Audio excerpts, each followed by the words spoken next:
Ganito rin ba yung sa Honda Click nyo? Yung na-sunburn siya because nabilad sa araw sa parking, ayan, no? Yung hindi mo na makikita yung LCD o display, no? So, sunburn yan, no?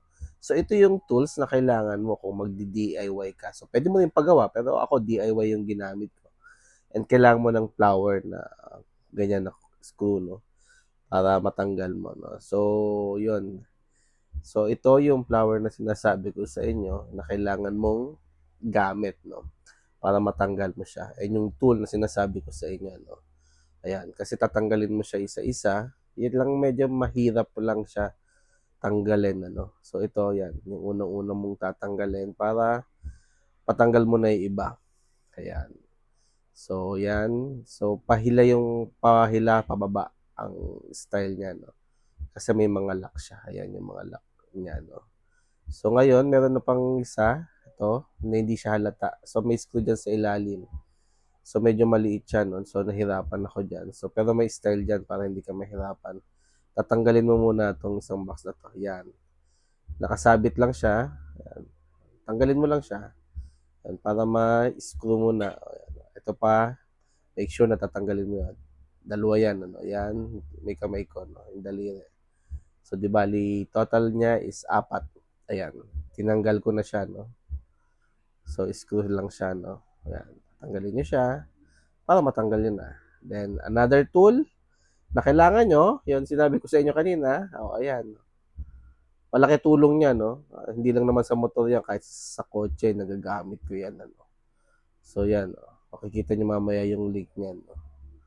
Tapusin nyo yung video ko, no? Ayan, ayan, kita nyo? So, mas mapapadali siya, no? So, pagkatanggal nyo na yung pula na yun, screw na naman ulit, no? Tanggalin nyo ulit yon. Ito, tatlo yan. So, meron pa doon sa ilalim, medyo tago.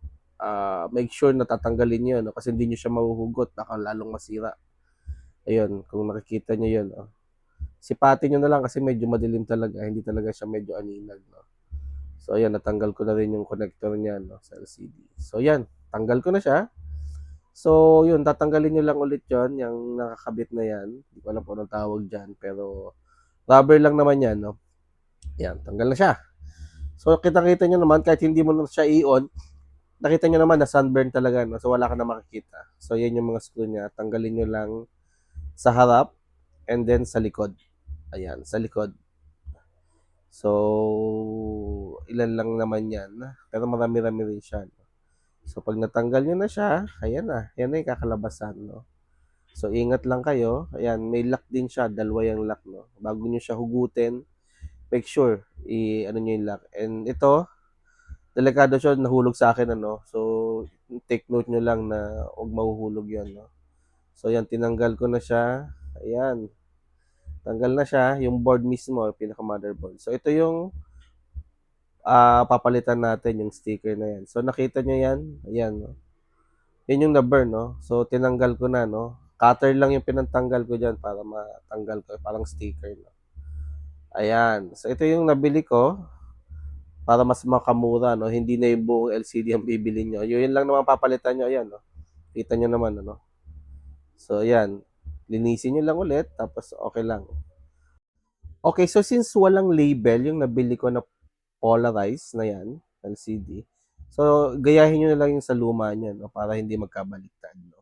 So, since yan, successful na siya, ayan, no? Wala nang sunburn, no? Okay na, makikita ko na yung aking dashboard, no? So, yung link nito o yung sa Yellow Basket na tools na ginamit ko, no? So, i-check nyo na lang para kung gusto nyo na mag-DIY, yun lang naman ang gagawin nyo, no? So, I hope nakatulong tong video and tutorial na rin the same time, no? So, yun lang guys. Thank you for watching.